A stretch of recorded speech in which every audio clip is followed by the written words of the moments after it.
हमारे कर्मों के आधार पर ही ये ज्ञात हो सकता है, मैं पूर्व जन्म की बात कर रही हूँ, कि हमारे पूर्व जन्म के कर्मों के आधार पर ही ये ज्ञात हो सकता है कि इस जन्म में हमारी जिंदगी बहुत सुखदायी, आरामदायक रहेगी या फिर हमारी जिंदगी में बहुत उथल पुथल रह सकती है। तो इसलिए किसी और पर इल्जाम लगाना छोड़ देते हैं और एक्सेप्ट कर लेते हैं कि जो भी वक्त हमारा अभी चल रहा है उसमें हमारा ही पूरा योगदान है।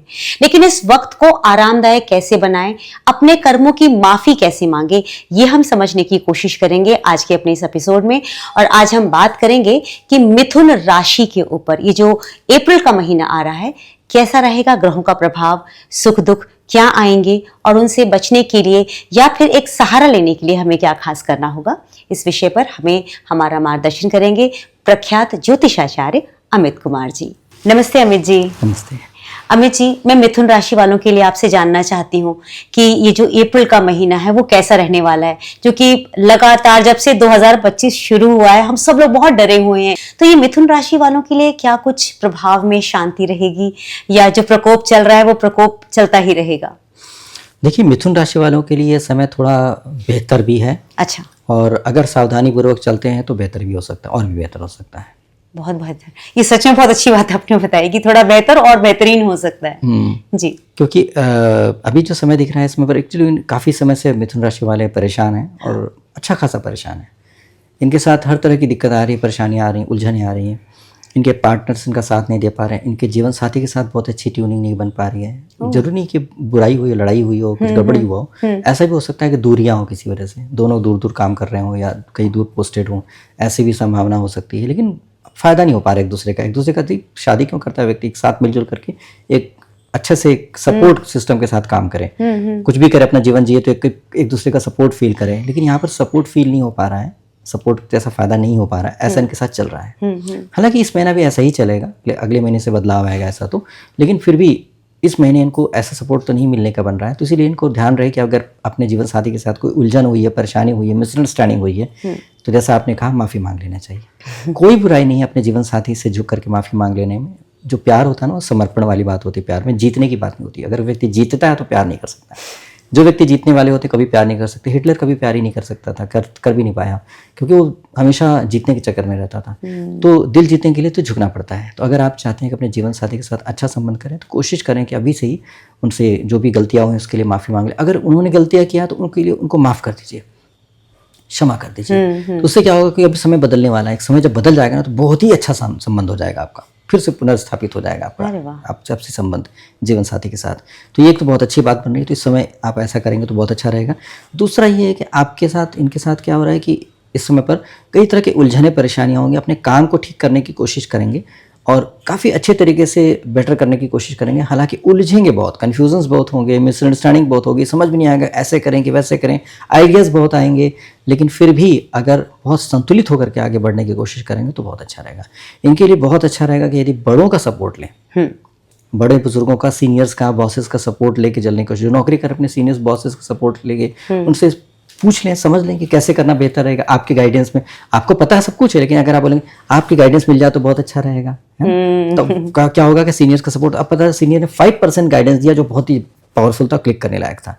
एग्जाम्पल कि प्रोडक्ट बेचना आता है, प्रोडक्ट अच्छा है, सब कुछ अच्छा है, आपने सब कुछ अच्छा बना लिया, बस ये था कि पार्टी कौन सी सिलेक्ट की जाए। आप सबके पास जाएंगे, अटेम्प्ट करेंगे, आप 99 पार्टी के पास गए और आपका काम नहीं हो पा रहा है। एक पार्टी ऐसी है जो 100% वो प्रोडक्ट, बहुत सारे प्रोडक्ट ले लेगी, जो कंपनी के टर्नओवर बहुत बढ़ जाएगा। अब आपने अगर बॉस से बोला कि सर आप गाइड कीजिए, तो बॉस ने पॉइंट आउट किया, देखो वो वाला जो बंदा दिख रहा है उसके पास तुम चले जाओ, हो सकता है आप पता फर्स्ट अटेम्प्ट में जो आपका 100वां बंदा था इसके पास आप 99 अटेम्प्ट करने के बाद जाने वाले थे, वहाँ चले गए और आपका काम हो गया। अरे वाह, टर्नओवर बहुत अच्छा हो। बाकी के पास जा रहे हैं तो टाइम पास जैसा ही है कि मतलब जा रहे हैं, ज़्यादा कुछ तो हो नहीं रहा है। तो क्या होता है, सीनियर्स के अनुभव का लाभ आपको लेना चाहिए, क्योंकि यहाँ पर ऐसा बन रहा है कि अगर सीनियर्स का सपोर्ट मिलेगा तो आपका काम हो जाएगा।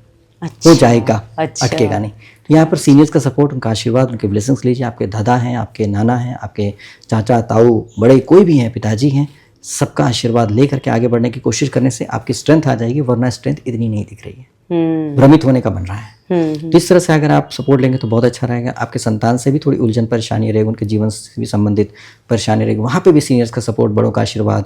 अगर कोई नहीं आपके जीवन में, बहुत लोग ऐसे जीवन में हमारे प्रोग्राम को देख रहे हैं, हो सकता है अनाथ हो, दुनिया में कोई नहीं हो, ऐसा भी तो हो सकता है ना। तो ऐसे लोगों के लिए तो भगवान से अगर जा करके प्रार्थना करें, भगवान, अगर आप मंदिर भी नहीं जा सकते हैं, मान लीजिए आप नहीं चल सकते हैं, तो आप बैठ के भगवान का स्मरण कर लीजिए। आपके लिए भगवान कहीं दूर नहीं है, आपके हृदय के अंदर है, आपके मन में बसे हुए हैं। बस आंख बंद करके प्रार्थना करिए, उनसे आशीर्वाद आज्ञा लेकर के अगर आगे बढ़ जाते हैं तो आपका काम निश्चित तौर पे होएगा ही। ऐसा बढ़िया समय। बहुत अच्छा। फाइनेंशियली इनके लिए सब कुछ ठीक रहेगा? बहुत बेहतर रहेगा, पहले से काफ़ी बेहतर रहेगा। बस इस बात का ध्यान रखना है कि इस बीच में दान पुण्य करने की कोशिश ना करें।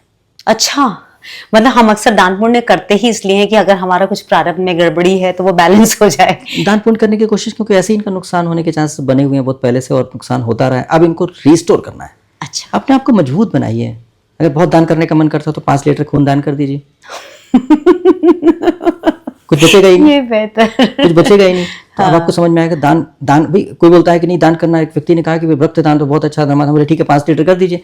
नहीं हम बोले फिर क्यों चुप हो गए? कहीं तो लिमिट है ना हर चीज की। सही बात है, हर चीज की लिमिट होती है। यहाँ भी दान अभी नहीं करिए, बाद में करिए। बाद में कर अभी सुधर जाइए, अपना जीवन सुधार लीजिए, अपने जीवन साथी के साथ समय सुधार लीजिए, अपने पार्टनर के साथ, लाइफ पार्टनर के साथ, आपके बिजनेस पार्टनर के, सबके साथ ट्यूनिंग अच्छी करके मजबूत बन जाइए। अब करोड़ों कमाइए, अगर 1 लाख किसी को दान भी कर देंगे तो 1% ही तो दान किया ना। बहुत सही। तो क्या बुराई? अभी पता चला कि जो दान करेंगे उसके बाद आपको अफसोस सा होगा, लगे अरे यार दान कर दिए तो मुझे ऐसा वहाँ करना था, वो खरीदना था, वो लगाना था पैसा, उसको पेंट कर बिल पे करना था, ऐसी सी बातें होंगी। तो फिर ऐसा क्या फायदा दान करने का जिससे आपके मन में दुख है? आपको बस खुद को कमी चल रही है, परेशानी चल रही है। इसलिए समझ के करेंगे तो बहुत ही अच्छा रहेगा। ऐसे आपके जीवन में अपने आप को मजबूत करके आगे दान करने का प्लान करेंगे। अगर अभी कर देंगे तो आपको नुकसान होने के चांसेस बने, एनर्जी का लॉस भी हो जाएगा। क्योंकि दिल के तो बहुत अच्छे होते हैं मिथुन वाले, बड़े दिल से, बड़े प्यार से दान करेंगे, इसी को करेंगे, बड़े खुशी खुशी दे देंगे। अपना सामान भी दे सकते हैं दूसरों को, इतने अच्छे होते हैं। तो अब देने के बाद क्या होता है, बाद में दिक्कत हो जाएगी इनको, तो परेशान से बेचैन से घूमते रहेंगे कि यार मेरे को पैसे को दिक्कत है, पैसे को दिक्कत है, लोन मिलते ला दो, कैसे ये कर दो। ऐसा कोई फायदा नहीं। तो मेरी बात मान लीजिए, अपने दिल की बात मत मान करके मेरी बात मान लीजिएगा। अभी मत कीजिए, बाद में कर लीजिएगा, समय अच्छा हो जाएगा। हम तो कहते हैं कि आप अगस्त सितंबर के बाद कीजिए दान, कोई दिक्कत की बात नहीं है। तब आपका खूब बढ़िया सेटअप हो जाएगा। तो दान करते रहिए, कमाते रहिए, दान करते रहिए, ऐसे बहुत अच्छा रहेगा। हाँ, ये स्वास्थ्य का विशेष ध्यान रखने की आवश्यकता है, क्योंकि इनको कई तरह की दिक्कतें आ सकती हैं, इन्फेक्शन होने के चांसेस, नर्वस सिस्टम से रिलेटेड प्रॉब्लम, हड्डियों से रिलेटेड तकलीफ भी आ सकती है। इसलिए विशेष तौर पर ध्यान रखने की आवश्यकता है। आपने इनको ये सब तो बता दिया। अब चूंकि जब जैसे मुझे समझ में आता है कि स्वास्थ्य खराब रहेगा या फाइनेंशियल लॉस हो सकता है, तो ऐसी स्थिति में अगर कोई उपाय आपसे मैं रिक्वेस्ट करूं कि कोई उपाय है जो हम कर सकते हैं? देखिए, इसमें अच्छा रहेगा कि सबसे अच्छा रहेगा कि गर्मी का मौसम तो होगा ही, है ना, अभी धूप होगी कड़ी, लेकिन फिर भी अगर थोड़ी देर के लिए आप सन में एक्सपोज हो जाए, लेकिन किस समय पर सबसे ज़्यादा लाभ मिले? क्योंकि आप सारे टाइम तो खड़े ही हो सकते, जल जाएंगे ना, स्किन बर्न हो जाएगा।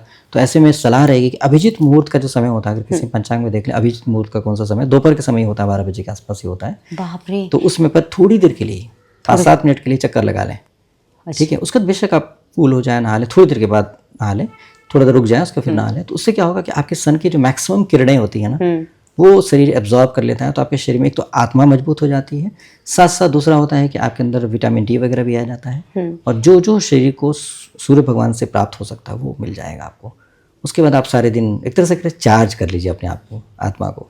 तो बहुत मरने के बाद, वैसे भी जब मर जाता है व्यक्ति, तो मरने के बाद सूर्य के रिफाइन किरणों से उसको एनर्जी दी जाती है। अगर कोई वीक होता है, जिसका आत्मबल इसमें बहुत कमज़ोर होता है, जिनको मजबूती से नहीं जी पाता और मरने के बाद वो बहुत शॉक्ड होता है, तो उसको सूर्य के रिफाइन किरणों से उसको ऊर्जा दी जाती है, उसको फिर से बलवान किया जाता है, आत्मा को। अच्छा। तो मरने के बाद भी सूर्य भगवान से आपको मतलब सपोर्ट चाहिए होता है। तो ये सोचेंगे कि बस जिंदगी ऐसा कुछ नहीं है। इसलिए अब सूर्य नज़दीक है तो ज़्यादा गर्मी लग रही है, कहीं भी जब सूर्य दूर होते हैं, जहाँ ठंडक होती है, वहाँ तो लोग लेटे रहते हैं सारा दिन, तो सूर्य की किरणों से गर्मी सिकाई करने के लिए। सही बात है। ऐसा भी तो यहाँ भी ठंड होता है तो आप धूप सेकने के लिए बाहर बैठते हैं। तो इसलिए सूर्य भगवान से फायदा तो है, ज़्यादा नज़दीक हो, ज़्यादा गर्मी लगे, लेकिन आपको किरणें तो चाहिए ही चाहिए। अगर आप घर के अंदर बैठे रहेंगे तो आपको फायदा नहीं हो पाएगा। बहुत अच्छा, आपने ये सब तो बता दिया। अब मैं, चूंकि नवरात्रि है, तो मैं आपसे ज़रूर पूछना चाहूँगी कि नवरात्रि में किस तरह से लाभ उठा सकते हैं ये लोग?